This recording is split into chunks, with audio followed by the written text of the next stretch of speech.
Hello students, how are you? Yes, in class 12th today we will discuss about the chapter tangent and normal. यानी कि this chapter is belongs to application of derivative, यानी कि differentiation आपने already कर लिया है अभी, and after differentiation you have to start application of derivative and there are 5 topics in application of derivative. Previous video में मैंने आपको रेट ऑफ चेंज स्टार्ट कराया था, बट वो आपका मैंने बेसिक कराया था वो, लेकिन डिलीट हो गया है. तो 5 टॉपिक्स में से मैं आपको सीक्वेंस से बता देता हूँ. रेट ऑफ चेंज, उसके आफ्टर इंक्रीजिंग एंड डिक्रीजिंग है, फिर अप्रोक्सीमेट है, and then tangent and normal है, and after that maxima and minima. तो 5 टॉपिक्स में से 2 टॉपिक्स आपके 2 टॉपिक्स रिमूव हो चुके हैं, जिसमें आपका rate of change and approximation है. तो आपको rate of change and approximation के क्वेश्चंस नहीं करने हैं. अब आज हम करने जा रहे हैं टेंजेंट एंड नॉर्मल स्टार्ट.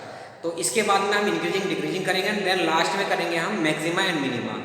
आप ध्यान रखिए, वेटेज के हिसाब से, मार्क्स के वेटेज के हिसाब से ये काफ़ी अच्छा चैप्टर है.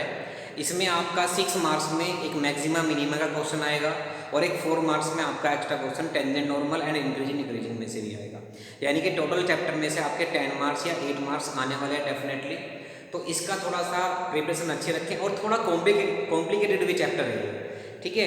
यानी कि सम्स जो हैं वो बेसिकली ऐसा नहीं कि ओरली आप कर लेंगे, काफ़ी डीप आपको क्वेश्चंस में जाना पड़ेगा, क्वेश्चंस के मीनिंग समझने पड़ेंगे, एंड देन उनको सिंप्लीफाई करना होगा, और बेसिक कंसेप्ट आपका भी वो क्लियर होना चाहिए, ठीक है. तो yes, let's start tangent and normal. तो टेंजेंट नॉर्मल स्टार्ट करने से पहले मैं थोड़ा डिस्कस करता हूँ 11th क्लास के बारे में. There are chapter number 10 that is straight line. तो कंप्लीटली स्ट्रेट लाइन के जो टर्म्स थे वहाँ पर बेसिक कंसेप्ट था वो यहाँ पर यूज होने वाला है आपके सामने. तो मैं थोड़ा सा रिवाइज करा देता हूँ.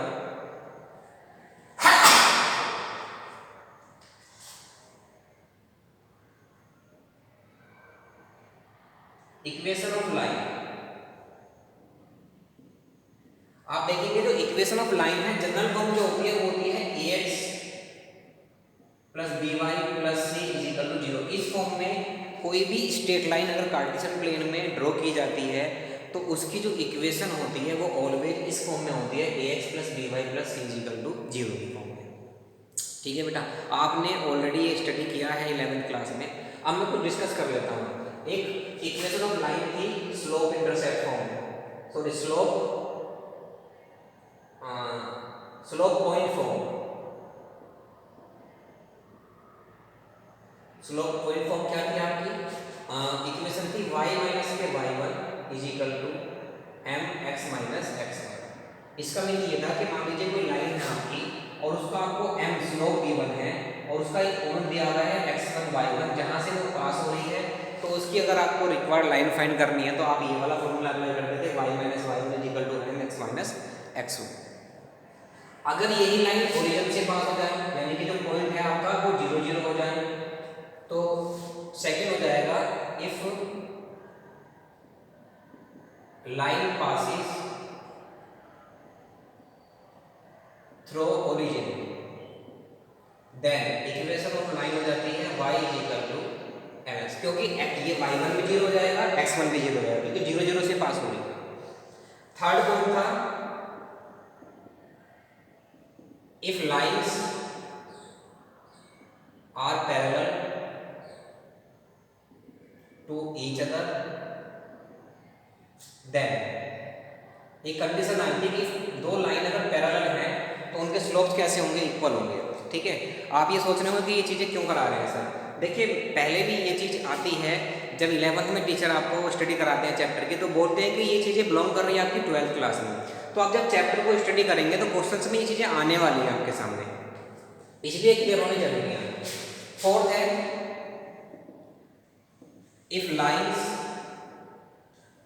Are perpendicular to each other. तो क्या हुआ था, जो दोनों लाइन के स्लोप्स थे उनका प्रोडक्ट कितना आया था? -1. ठीक है, तो ये चीज़ें थोड़ी सी हैं जो आपको क्लियर करनी है 11th क्लास की. इसके बाद में फिफ्थ पॉइंट अगर मैं बताऊं, इफ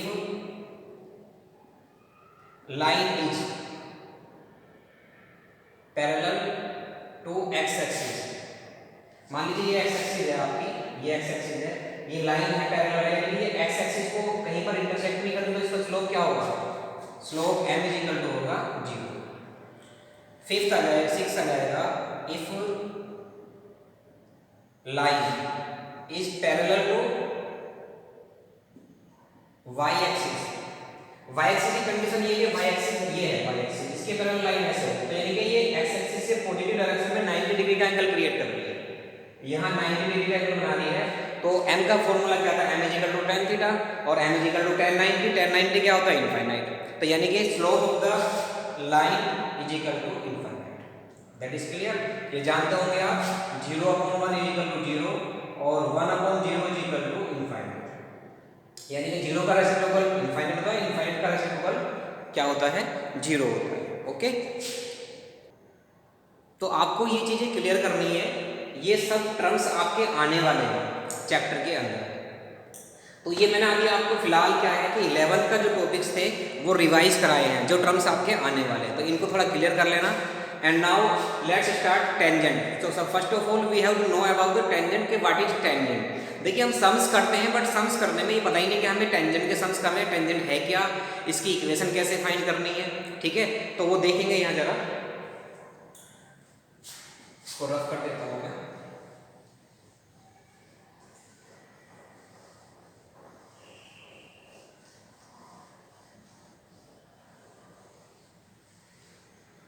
देखिए सपोज कीजिए ये कार्टेशियन प्लेन में कोई कर्व है, कर्व पर कोई पॉइंट पी ये है, पी मान लीजिए, जिससे कोऑर्डिनेट x1 y1 है। अब इस पॉइंट को टच करते हुए जो लाइन पास होती है, इस पॉइंट को टच करते हुए जो लाइन पास होती है, दैट इज कॉल्ड टेंजेंट। ये curve y equal to fx का है कोई कर्व, दैट इज क्लियर। यानी कि टेंजेंट जो है वो किसी कर्व पर केवल एक ही पॉइंट से, यानी कि इन दोनों का कर्व और इसका लाइन का एक कॉमन पॉइंट है, इस कॉमन पॉइंट से जो स्ट्रेट लाइन पास हो रही है, दैट इज कॉल्ड टेंजेंट। ये आपने 10th क्लास में भी आपने स्टडी की थी कि सर्कल पर किसी पॉइंट ऑफ कॉन्टैक्ट से आप जब लाइन ड्रॉ करते हैं तो दैट इज कॉल्ड टेंजेंट। ये वही टेंजेंट है आप, ठीक है। अब बात आती है नॉर्मल की। What is normal? देखिए इस पॉइंट ऑफ कॉन्टैक्ट पर से और इस टेंजेंट पर जो परपेंडिकुलर ड्रॉ होता है 90 डिग्री पर, that is called normal, that is called normal.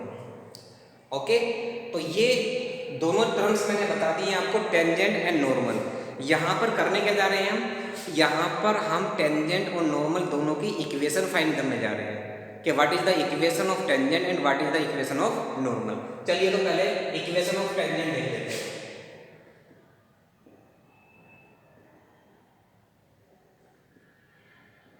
ठीक है, क्योंकि एक टेंजेंट जो है वो स्ट्रेट लाइन है, और स्ट्रेट लाइन की जो इक्वेशन है that passes through one point and slope.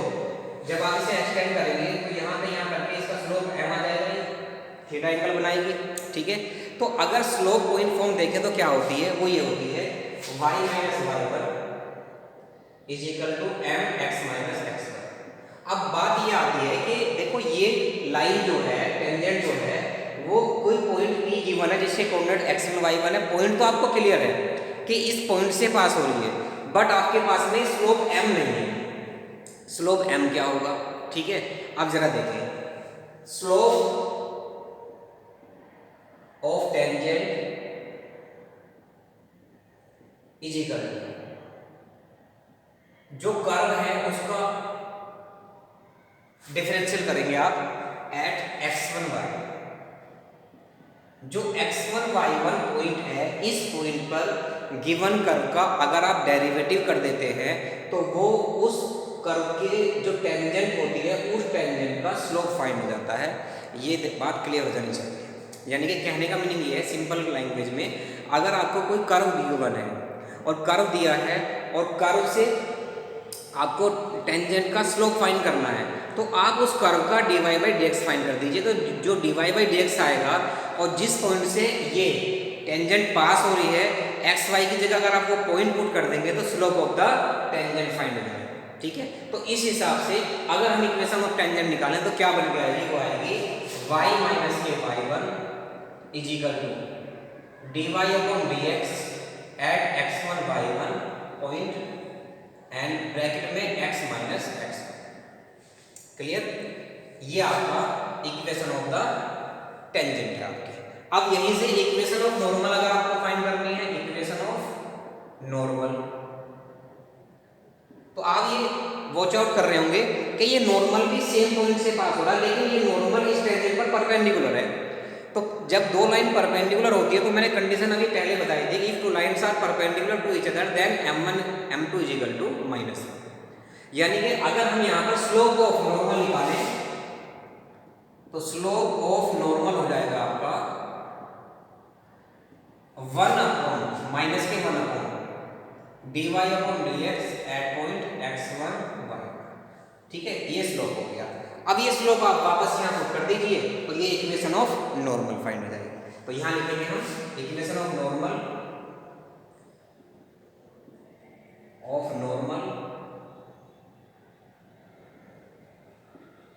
y minus के y1 is equal to minus के 1 upon dy upon dx at x1 y1 और ब्रैकेट में x minus x। This is the formula to find the equation of normal. सिर्फ दो ही फॉर्मूले आपके apply होने हैं पूरे चैप्टर में। चैप्टर आसान है, आसान उस बच्चे को लगेगा जिसकी स्ट्रेट लाइन क्लियर है। समझ गए? जिनकी स्ट्रेट लाइन क्लियर है, स्ट्रेट लाइन के फॉर्मूले जो कंसेप्ट मैंने बताया है वो कंसेप्ट क्लियर होना चाहिए, तो आपको क्वेश्चंस करने में कोई प्रॉब्लम नहीं होगी। तो स्टार्ट करते हैं इसकी एक्सरसाइज, तो एक बार देख लेते हैं। हाँ यस बेटा, exercise 6.3 is belongs to tangent and normal, यानी कि 6.3 हमें स्टार्ट करनी है। तो देखो स्टार्टिंग के क्वेश्चन बहुत आसान है, मैं एक दो क्वेश्चन करा देता हूँ, जैसे मैं ओरली भी बता दूंगा। Find the slope of the tangent to the curve at point ये। सीधा सीधा कुछ नहीं करना, अभी मैंने बताया था आपको, कर्व गिवन है, कर्व का dy बाई dx फाइंड करें, जो पॉइंट दिया है उसमें वो पुट कर दे तो उसका क्या आ जाएगा, स्लोप फाइंड हो जाएगा। Okay, find the slope of the tangent to the curve. ये कर्व दिया है, इसका डिवाइड रूल से आप क्या कर लें, dy बाई dx फाइंड कर लें और point x is equal to 10 put कर देना, तो वो आपका स्लोप फाइंड हो जाएगा। फिर है find the slope of the tangent to the curve at the point where x coordinate is 2। x coordinate 2 का मतलब है कि x is equal to 2।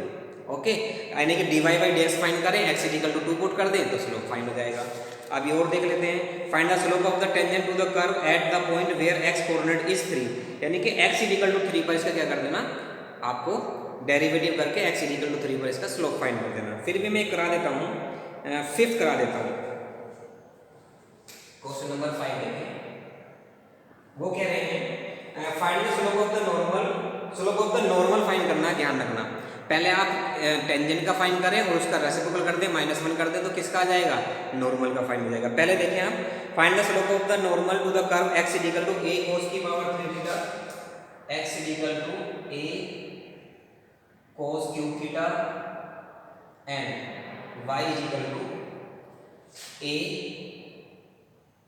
sin cube theta at theta is equal to pi by 4। इस type के आपने parametric equation वाले questions किए हैं आपने ऑलरेडी, ठीक है, मैंने कराए थे डेरिवेटिव में।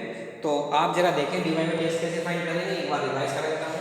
थीटा के रेस्पेक्ट में dx upon d theta find करें, थीटा के रेस्पेक्ट में dy upon d theta find करें, दोनों को डिवाइड कर देंगे तो dy बाई dx फाइंड हो जाएगा।